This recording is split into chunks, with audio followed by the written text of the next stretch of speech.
नमस्कार दोस्तों, हमने IUCN की रेड लिस्ट के बारे में सुना है।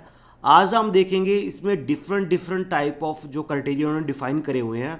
तो ये IUCN की फुल फॉर्म है international union for conservation of nature. ये एक लिस्ट बनाते हैं जिसमें कंप्रीहेंसिवली क्राइटेरिया डिफाइन करा गया है कि कैसे हम किसी स्पीसीज को इन कैटेगरी में रखेंगे। तो हम स्टार्ट करते हैं। फर्स्टली IUCN रेड लिस्ट है क्या चीज़? ये एक तरह की असेसमेंट प्रोवाइड करती है जिसमें प्लांट्स और एनिमल को रखा जाता है कि कैसे वो थ्रेटन्ड है या एक्सटिंक्ट हो चुके हैं। इस सिस्टम को 1994 में जो है वो प्रेजेंट करा था IUCN ने। इस लिस्ट में प्लांट और एनिमल्स को कैटेगरी वाइज जो है क्लासीफाई करा जाता है, उनका स्टेटस देके कि उनकी प्रोबेबिलिटी ऑफ एक्सटिंक्शन कितनी है। तो जो एक्सटिंक्शन की जो प्रोबेबिलिटी है उसके बेसिस पे एनिमल या प्लांट्स को कैटेगराइज करा गया है। तो देखिए मेजरली वो 5 तरह के क्राइटेरिया जो है वो अप्लाई करते हैं किसी भी स्पीसीज को डिफाइन करने के लिए कि वो किस कैटेगरी में आएगा। फर्स्टली कि उनका क्या रेट है पॉपुलेशन की डिक्लाइन का। सेकंड कि उनकी ज्योग्राफिकल रेंज कितनी है, कि कितनी ज्योग्राफिकल एरिया में वो रह रहे हैं।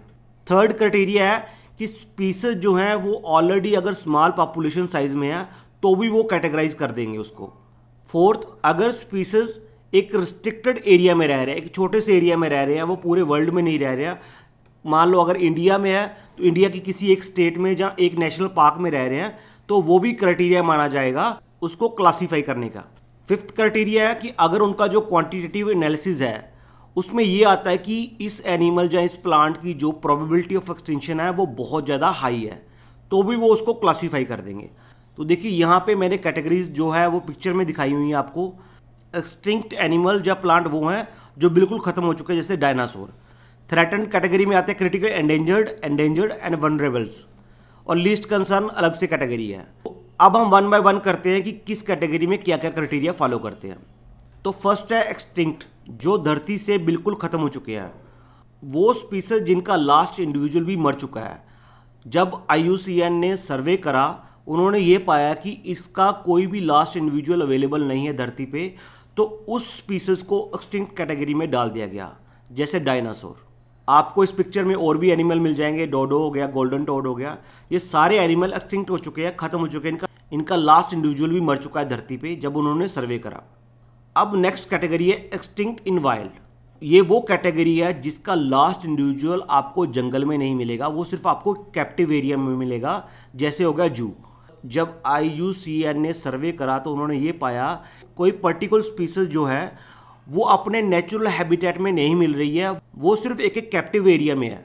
क्योंकि वो अपने नेचुरल हैबिटेट में अवेलेबल नहीं है तो उसको माना गया कि ये एक्सटिंक्ट इन वाइल्ड है, कि वो जंगल में से खत्म हो चुकी है। Next, critical endangered. Critical endangered वो स्पीसीज हैं जिनकी पॉपुलेशन 80 से 90% तक जो है वो डिक्लाइन हो गई है लास्ट 10 साल में, या उनके 3 जनरेशन से।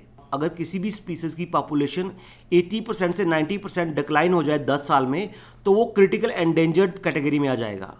और एक और क्राइटेरिया है कि उनकी जो करंट पॉपुलेशन है वो लेस देन 50 इंडिविजुअल हो। कि सर्वे में ये पाया गया कि जो उनकी पॉपुलेशन है उनमें 50 से कम इंडिविजुअल बचे हैं, तो वो स्पीसीज आएगी क्रिटिकल एंडेंजर्ड कैटेगरी में। अब हम बात करें एंडेंजर्ड कैटेगरी। जैसे क्रिटिकल एंडेंजर में था 80 से लेकर 90% तक पॉपुलेशन डिक्लाइन, इसमें है 50 से लेकर 70% तक पॉपुलेशन डिक्लाइन 10 साल में या 3 जनरेशन से। और नेक्स्ट क्राइटेरिया है कि जो उनकी जो पॉपुलेशन है वो लेस देन 250 बची है, कि 250 से कम इंडिविजुअल बचे हैं उस स्पीसीज के, तो वो स्पीसीज एंडेंजर्ड कैटेगरी में आ जाएगी। अब हम बात करते हैं वनरेबल की। इसमें जो पॉपुलेशन डिक्लाइन है वो 30 से 50% होना चाहिए लास्ट 10 साल में या 3 जनरेशन में, और उनकी जो करंट पॉपुलेशन साइज है वो लेस देन 1000 होना चाहिए। देखिए क्रिटिकल एंडेंजर्ड में 80 से 90% तक डिक्लाइन था, एंडेंजर्ड में 50 से 70% तक डिक्लाइन था, और वनरेबल में 30 से 50% तक डिक्लाइन है। अब हम बात करते हैं नियर थ्रेटन्ड की। ये वो स्पीसीज है जिनकी प्रोबेबिलिटी है कि वो थ्रेटन्ड कैटेगरी में चले जाएंगे, कि उनकी पॉपुलेशन का डिक्लाइन हो रहा है और उनके बहुत ज़्यादा चांसेस है कि वो थ्रेटन्ड कैटेगरी में चले जाएं, क्रिटिकल एंडेंजर्ड या वनरेबल कैटेगरी में। लीस्ट कंसर्न में वो स्पीसीज रखे जाते हैं जिनकी जो पॉपुलेशन है वो बहुत ज़्यादा है, अभी उनके ऊपर कोई भी खतरा नहीं है। नेक्स्ट है डाटा डेफिशिएंट। तो जब IUCN ने सर्वे करा तो उनके रिलेटेड जो है वो डाटा ज़्यादा अवेलेबल नहीं हुआ, जहाँ उनके रिलेटेड जो असेसमेंट है वो पूरी अवेलेबल नहीं है, तो उन स्पीसीज को रखा जाता है डाटा डेफिशिएंट कैटेगरी में। नेक्स्ट है not evaluated. Not evaluated category वो है जो स्पीसीज साइंस में तो डिफाइंड है बट IUCN ने उसके ऊपर कोई भी असेसमेंट नहीं करी है। तो देखिए ये थे मेजर डिफरेंस कि कैसे कैसे स्पीसीज को हम कैटेगराइज करते हैं IUCN की लिस्ट के accordingly. Hope now you clearly understand कि कैसे हम कैटेगराइज करते हैं स्पीसीज को IUCN लिस्ट के accordingly. So thank you very much.